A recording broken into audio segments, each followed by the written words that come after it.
Hello दोस्तों, स्वागत है आप सभी का आपके अपने YouTube चैनल सबका स्टडी सेंटर पर।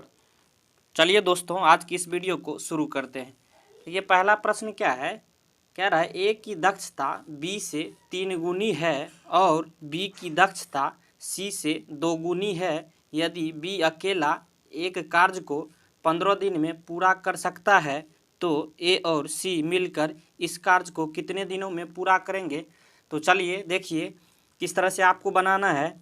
आप देखेंगे सबसे पहले जो है क्या क्या दिया गया है, ए बी और सी।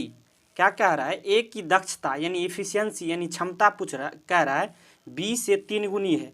अगर बी को हमने 1 माना तो ए कितना हो जाएगा, बी का 3 गुना मतलब 3।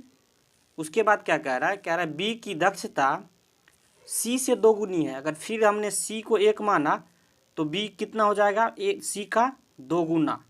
क्लियर है। अब इसका जो है रेशियो निकाल लेंगे। 3 को इधर गुना करेंगे, 3 दूनी 6, फिर 1 में 2 से गुना करेंगे, 2 एकम 2, और फिर 1 को 1 से गुना करेंगे 1।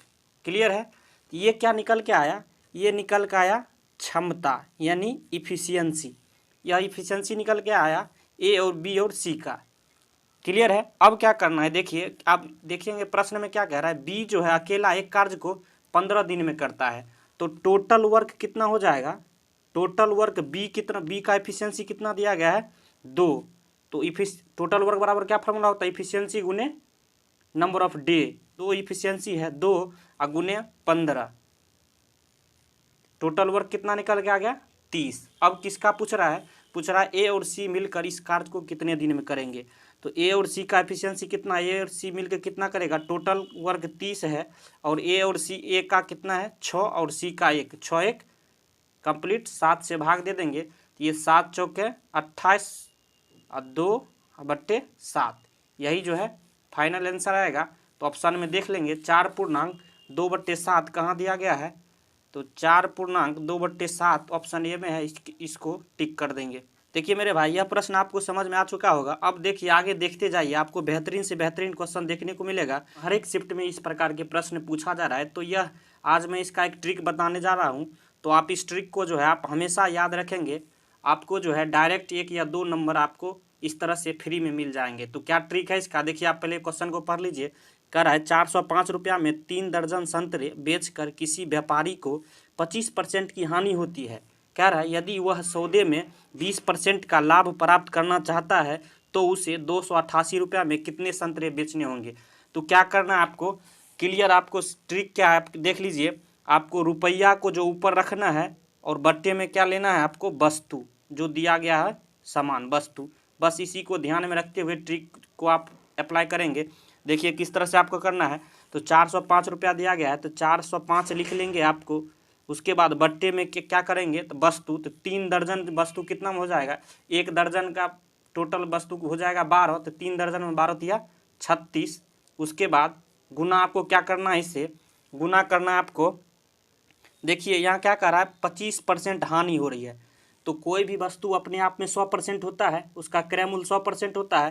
कह रहा है 25% जो है हानि हो गया तो कितना में बेचा होगा, तो 75 में बेचा होगा। तो 75 से यहाँ गुना कर देंगे। उसके बाद क्या करेंगे, आप बराबर का साइन देंगे। उसके बाद फिर से वही करना आपको। अब देखिए यहाँ जो है 288 रुपया दिया गया है तो इसको ऊपर लिख लेंगे, तो 288। बट्टे में क्या लेंगे, वस्तु, तो यहाँ तो वस्तु आपको निकालना है तो इसको x मान लेंगे। और फिर गुना क्या करना है आपको, कितना लाभ आपको चाहिए 20%, 20% तो क्या हो जाएगा 120।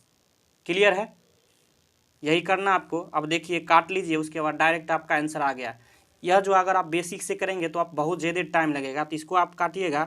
तो देखिए 15 पचे 75, 15 8 120, 8 से इधर काटेंगे, 8 तरीके 24, 8 छः के 48, इधर आप काटिएगा तो 9 चौके 36, 9 चौक 36, इधर 4, 9 पचे 45, तो 5 9 45, 9 चौके 36। तो x बराबर यहाँ जो है क्रॉस मल्टीप्लाई हो जाएगा, तो x बराबर 4 गुने 4 यानी 16, जो इस प्रश्न का सही आंसर हो जाएगा। ऑप्शन सी जो है करेक्ट हो जाएगा। इस मेथड को आप ध्यान में दे देंगे किस तरह से करना है, उसे आप समझ लीजिए। ऊपर में आपको पैसा रुपया रखना है, नीचे वस्तु रखेंगे, उसके बाद लाभ या हानि होगा उससे गुना कर देंगे। फिर उसी तरह से ऊपर में जो है आपको रुपया रखना है, नीचे जो है वस्तु पूछ रहा है उसको x मान लेंगे, उसके बाद लाभ या हानि होगा तो उस तरह से आप निकाल के यहाँ गुना कर देंगे तो डायरेक्ट आपका आंसर आ जाएगा। क्लियर है। अब चलिए चलते हैं नेक्स्ट क्वेश्चन की तरफ। देखिए यह प्रश्न जो है आपको जो है क्रमिक छूट वाला है, इसको किस तरह से सॉल्व करेंगे। 20%, 10% और 8% की क्रमिक छूट है, तो एकल छूट को किस तरह से आप ट्रिक से डायरेक्ट निकालेंगे। तो आपको कुछ नहीं करना है, सभी को पहले लिख लीजिए। तो 20%, उसके बाद 10%, उसके बाद 8%। क्लियर है। अब क्या करना आपको, सभी को जोड़ लीजिए। 20, 10, 30, 8, 38, 38 हो गया। उसके बाद क्या करना है, सबसे पहले माइनस का साइन लगाना है और दो दो का गुना करना है। 20 दहें 200 और फिर 10 आठे 80 और फिर 20 को जो है आपको 8 से 20 अठे 160। कंप्लीट सभी को जोड़ लीजिए तो 200, 160 और 80, 160 और 80 हो जाएगा 240, 240 में 200 जोड़ेंगे तो ये 440 हो गया। इसको क्या करना है, बट्टे में आपको 100 से 100 लिख देना है, बट्टे में 100 लिख देना है। उसके बाद माइनस ले लिया, उसके बाद प्लस लेना है, उसके बाद सभी को गुना कर दीजिए। 20, ये 20, 10 और 8 को गुना कर दीजिए तो 20 दहें 200, 200 अठे 1600। अब बट्टे में क्या करना है आपको 10,000 यानी 4 को जीरो ले लेना है। क्लियर है, समझ में आया। सबसे पहले जो तीनों को जोड़ लेना है, उसके बाद माइनस का साइन लगाना है, उसके बाद दो दो का गुना करके 100 से भाग देना है, फिर प्लस का साइन है, सभी को गुना करके और 4 जीरो से भाग दे देंगे। क्लियर है। आपको जो है आसानी से तुरंत आंसर आ जाएगा। देखिए डबल जीरो से एक डबल जीरो कट गया। उसके बाद देखेंगे यहाँ आपको कितना आएगा 38, ये प्लस वाला है, यहाँ अगर यहाँ भाग दीजिएगा तो पॉइंट यहाँ लग जाएगा, डबल जीरो है तो 38.16 और माइनस में यहाँ क्या आ जाएगा 4.4। क्लियर है। अब यहाँ घटा लेंगे, ये घटाने के बाद जो है आपको कितना निकल के आएगा, ये 33.76%। यही जो है फाइनल आंसर आएगा। तो अब देखिए मेरे भाई, ये जो अच्छे प्रश्न है, यह भी अच्छा प्रश्न है, तो इसको किस तरह से चलिए बनाते हैं। देखिए राम कह रहा है नाव से 4 घंटे में 28 किलोमीटर की ऊर्ध्व प्रवाह दूरी तय करता है तथा 2 घंटे में 50 किलोमीटर की अनुप्रवाह दूरी तय करता है। नाव से शांत जल में 44.8 किलोमीटर की दूरी तय करने में उसे कुल कितने घंटे लगेगा। देखिए यहाँ ऊर्ध्व प्रवाह है ना, इसका मतलब क्या होता है अपवार्ड, यानी धारा के विपरीत। क्लियर है। अनुप्रवाह मतलब धारा के साथ। तो धारा के विपरीत पहला 28 किलोमीटर 4 घंटे में कर रहा है, तो x माइनस वाई बराबर क्या हो जाएगा 28 किलोमीटर और बट्टे 4 यानी 7 किलोमीटर बराबर हो, इसका चाल हो जाएगा।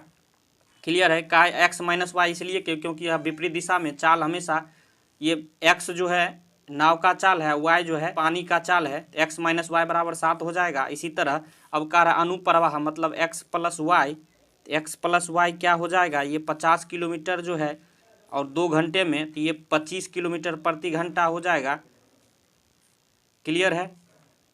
अब डायरेक्ट आपको क्या पूछ रहा है, देखिए शांत जल यानी सिर्फ आपको जो है नाव का जो है पूछ रहा है, यह 44.8 किलोमीटर की दूरी तय करने में कुल कितने घंटे लगेंगे। क्योंकि शांत जल है तो इसमें जल का तो कोई भी चाल जीरो होगा, तो x का यहाँ से वैल्यू किस तरह से आप निकालिएगा, x यहाँ नाव का चाल है, x डायरेक्ट निकल जाएगा, दोनों को जोड़ दीजिए 25 प्लस 7 2 से भाग दे दीजिए, 25 7 32 बट्टे 2 यानी 16 निकल के आएगा। यह 16 x का चाल है। अब क्या करेंगे, आपको कह रहा है शांत जल में 44.8 किलोमीटर की दूरी तय करने में लगा समय, तो समय बराबर क्या फार्मूला होता है, तो दूरी कितना दिया गया 44.8 अब बट्टे क्या होता है दूरी बट्टे चाल 16 है, तो यहाँ कट के कितना आएगा, देखिए 16 16 दूनी 32, 12 16 सत्ते 16 88 से 2.8 निकल के आएगा। ये घंटा देख लेंगे ऑप्शन में, ऑप्शन डी में दिया गया, यही सही हो जाता। क्लियर है, आपको समझ में आया। अब चलिए चलते हैं फिर से नए क्वेश्चनों की तरफ।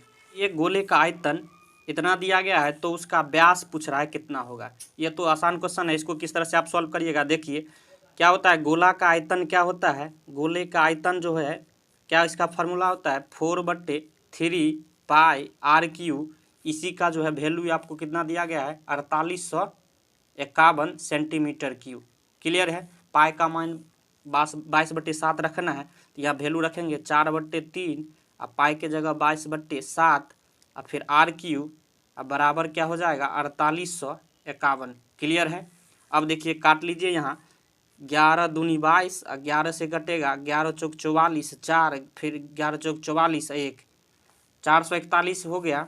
अब देखिए आर क्यू बराबर क्या हो जाएगा, 441 गुने 7 तिया 21, यहाँ आ जाएगा, क्रॉस मल्टीप्लाई होगा। अब बट्टे में क्या हो जाएगा, 4 दूनी 8।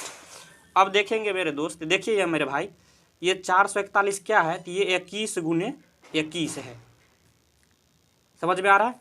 या इसको क्या लिखेंगे आप, 21 का 21 गुने 21 गुने 21, अब बट्टे में क्या हो जाएगा, 8 को क्या लिखेंगे, 2 गुने 2 गुने 2। अब आर का वैल्यू डायरेक्ट क्या निकल के आएगा, ये 3 गो है तो ये डायरेक्ट 21/2 निकल के आएगा। आर क्यू यहाँ भी है, ये भी जो है क्या हो जाएगा, 21/2 का क्यूब हो जाएगा, 21/2 का क्यूब हो जाएगा। इसलिए आर बराबर क्या आएगा, 21/2। अब क्या पूछ रहा है इस प्रश्न में, आप देखिएगा यहाँ इसका जो है व्यास पूछ रहा है, तो ये रेडियस त्रिज्या निकल के आया। तो व्यास बराबर क्या फार्मूला होता है, 2r, यानी रेडियस का 2 गुना। 21/2 गुने 2 करेंगे, ये 2 2 कट जाएगा, यानी 21 फाइनली इसका आंसर निकल के आएगा। तो 21 जो है ऑप्शन में देख लेते, ऑप्शन डी सही था। तो मेरे भाई आपको यह वीडियो कैसा लगा, अगर यह वीडियो आपको अच्छा लगा हो तो एक लाइक जरूर कीजिए, और चाह रहे हैं इस तरह का आपके पास वीडियो आए तो इस चैनल को सब्सक्राइब कर सकते हैं। वीडियो देखने के लिए धन्यवाद, मिलते हैं नेक्स्ट वीडियो में, तब तक के लिए जय हिंद जय भारत।